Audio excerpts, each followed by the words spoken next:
Hi friends, ഇന്ന് ഞാൻ വന്നിട്ടുള്ളത് എല്ലാവർക്കും കുട്ടികൾക്കാണെങ്കിലും വലിയവർക്കാണെങ്കിലും ഒക്കെ ഒരുപാട് ഇഷ്ടപ്പെടുന്ന ഒരു വടയുടെ റെസിപ്പി ആയിട്ടാണ്. അപ്പോൾ ഇന്ന് നമ്മൾ ഉരുളൻകിഴങ്ങ് വെച്ചിട്ട് ഈസി ആയിട്ടുള്ളൊരു വടയാണ് തയ്യാറാക്കാൻ പോകുന്നത്. അപ്പോൾ നമുക്കിത് എങ്ങനെ തയ്യാറാക്കാമെന്ന് നോക്കാം. അപ്പോൾ അതിനു മുമ്പേ നമ്മുടെ ചാനൽ ഇതുവരെയും സബ്സ്ക്രൈബ് ചെയ്യാത്തവരുണ്ടെങ്കിൽ റെഡ് സബ്സ്ക്രൈബ് ബട്ടൺ ഒന്ന് ഞെക്കിയിട്ട് ചാനൽ സബ്സ്ക്രൈബ് ചെയ്യാനും, സബ്സ്ക്രൈബ് ചെയ്തിട്ടുള്ള ഒരു ബെല്ലൈക്കൺ കാണുന്നില്ലേ, അത് ഞെക്കിക്കഴിഞ്ഞാൽ ഓൾ എന്നൊരു ഓപ്ഷൻ കാണാം, അത് പ്രസ് ചെയ്യാനും മറക്കരുത് കേട്ടോ. അപ്പോൾ നമുക്ക് വീഡിയോ കാണാം. ഞാനിവിടെ മെയിൻ ഇൻഗ്രീഡിയൻ്റ് ആയിട്ടുള്ള ഉരുളൻകിഴങ്ങ് ഇവിടെ വേവിച്ചെടുത്തിട്ടുണ്ട്. ഞാൻ ഇവിടെ മീഡിയം സൈസിൽ 2 ഉരുളൻകിഴങ്ങാണ് എടുത്തിട്ടുള്ളത്. ഉപ്പിട്ട് വേവിച്ച ഉരുളൻകിഴങ്ങാണ് കേട്ടോ. നല്ല വലുതാണെങ്കിൽ 1 എടുത്താൽ മതി, നല്ല കുഞ്ഞിതാണെങ്കിൽ 3 എടുക്കുക. ഇത് 2 ഇടക്കുള്ളതാണ്, അപ്പോൾ 2 എടുത്തിട്ടുണ്ട്. ഇതിലോട്ട് അത്യാവശ്യം നല്ല വലിപ്പമുള്ള ഒരു വെളുത്തുള്ളി നോക്കിയിട്ട് ചെറുതായിട്ട് ചോപ്പ് ചെയ്തത് ഇട്ട് കൊടുത്തിട്ടുണ്ട്. പിന്നെ ഇതിലോട്ട് ഒരു 2 പച്ചമുളക്, 1-2 പച്ചമുളക് ഇട്ട് കൊടുത്തിട്ടുണ്ട്, ഇതുപോലെ ചെറുതായി അരിഞ്ഞത്. പിന്നെ ഇതിലോട്ട് ഒരു സവാള ഇതുപോലെ ചെറുതായിട്ട് മുറിച്ചതും കൂടി ഇട്ട് കൊടുക്കാം. വളരെ ചെറുതാക്കിയിട്ട് മുറിക്കുക കേട്ടോ, ഒരുപാട് വലുപ്പം കൂടരുത്. ഇനി ഇതിലോട്ട് ആവശ്യത്തിനുള്ള മല്ലിയില ചേർത്ത് കൊടുക്കാം. കുറച്ചധികം ചേർത്താലും കുഴപ്പമില്ല, നല്ല ഉണ്ടെങ്കിൽ അത്രയും ടേസ്റ്റ് ആയിരിക്കും. അപ്പോൾ എന്തായാലും അതും ചേർത്തിട്ടുണ്ട്. ഇനി ഇതിലോട്ട് നമുക്ക് ഒരു 4 ടേബിൾ സ്പൂൺ മൈദ ചേർത്ത് കൊടുക്കാം. അപ്പോൾ ഒരു കാര്യം, ഇതിപ്പോൾ നിങ്ങൾ എടുക്കുന്ന കിഴങ്ങിനനുസരിച്ചിട്ടാണ് നമ്മൾ പൊടി ചേർക്കേണ്ടത്. അപ്പോൾ ഞാനിവിടെ ഞാൻ പറഞ്ഞ കണക്കിന് വലിയ ഒരു ഉരുളൻകിഴങ്ങാണെങ്കിൽ 4 ടേബിൾ സ്പൂൺ മതി കേട്ടോ. പിന്നെ ഇതിലോട്ട് ഒരു ലേശം ചെറിയ ജീരകം, ഒരു ലേശം പെരുംജീരകം ഇട്ട് കൊടുക്കുന്നുണ്ട്. ഇത് രണ്ടും ഓപ്ഷണലാണ് കേട്ടോ. ഇതിൻ്റെ ഫ്ലേവർ ഇഷ്ടമുള്ളവർ മാത്രം ഇട്ടാൽ മതി, ഇല്ലാത്തവർ ഇടണമെന്നില്ല. ഇനി ഇതെല്ലാം കൂടി ചേർത്തിട്ട് നന്നായിട്ടൊന്ന് കുഴച്ചെടുക്കാം. അപ്പം ഞാൻ നേരത്തെ പറഞ്ഞ പോലെ മൈദയുടെ അളവ് നിങ്ങൾ കുഴച്ചിട്ട് നല്ലോണം കയ്യിൽ ഒട്ടിപ്പിടിക്കുന്നുണ്ട് എന്ന് തോന്നുകയാണെങ്കിൽ കുറച്ചുകൂടി മൈദ ഇട്ട് കൊടുത്തിട്ട് കറക്റ്റ് അളവിനാക്കാം കേട്ടോ. ഇനി അഥവാ നനവ് കുറവാണ്, കൂടുതൽ മൈദ ഇടാൻ ഇഷ്ടമില്ലാത്തവർക്ക് ജസ്റ്റ് വെള്ളം നനച്ചിട്ട് കുഴച്ചെടുത്താൽ മതി. വെള്ളം നനക്കേണ്ട ആവശ്യം ഇവിടെ വരുന്നില്ല. അത്യാവശ്യം വലിയ ഉരുളൻകിഴങ്ങ് എടുത്താൽ 4 ടേബിൾ സ്പൂൺ മൈദ മതിയാവും. ഇനി ഇതിലോട്ടൊരു ലേശം ഉപ്പ് കൂടി ചേർത്ത് കൊടുക്കാം.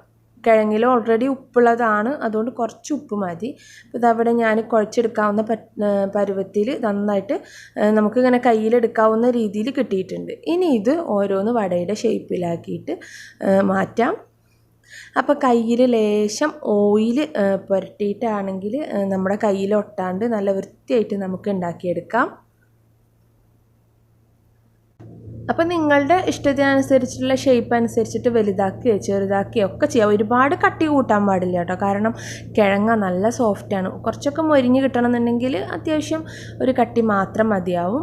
പിന്നെ ഒരു കാര്യം, നടുവിൽ ഇങ്ങനെ ഹോൾസ് ഇട്ട് കൊടുക്കണമെങ്കിൽ അതും ചെയ്യാം കേട്ടോ. അതൊക്കെ ഓരോരുത്തരുടെ ഇഷ്ടമാണ്.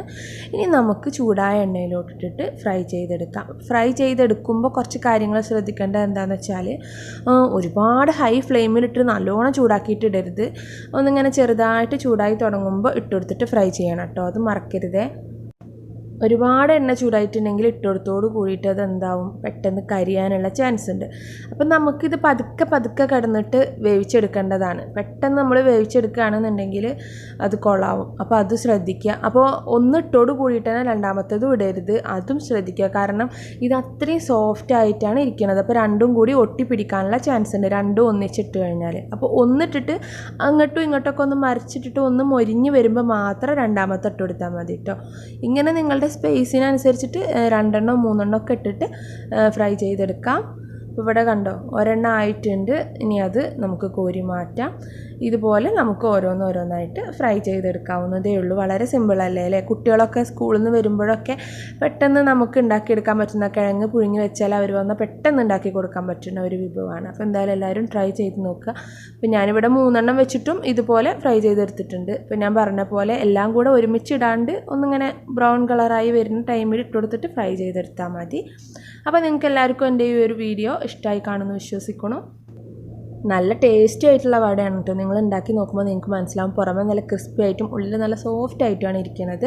അപ്പോൾ എന്തായാലും നിങ്ങളിത് ഉണ്ടാക്കി നോക്കിയിട്ട് ഫീഡ്ബാക്സൊക്കെ അറിയിക്കണം. ഇഷ്ടമായിട്ടുണ്ടെങ്കിൽ ലൈക്ക് ചെയ്യാനും മറ്റുള്ള ഫാമിലിക്കോ ഫ്രണ്ട്സിനൊക്കെ ഷെയർ ചെയ്യാനും മറക്കരുത്. ഒപ്പം എൻ്റെ ചാനൽ സബ്സ്ക്രൈബ് ചെയ്യാത്തവരുണ്ടെങ്കിൽ തീർച്ചയായിട്ടും എൻ്റെ ചാനൽ സബ്സ്ക്രൈബ് ചെയ്യാനും എന്നെ സപ്പോർട്ട് ചെയ്യാനും മറക്കരുത് കേട്ടോ. അപ്പം നമുക്ക് ഇൻഷാ അല്ലാഹ് ഇനി അടുത്ത നല്ല വീഡിയോ ആയിട്ട് കാണാം.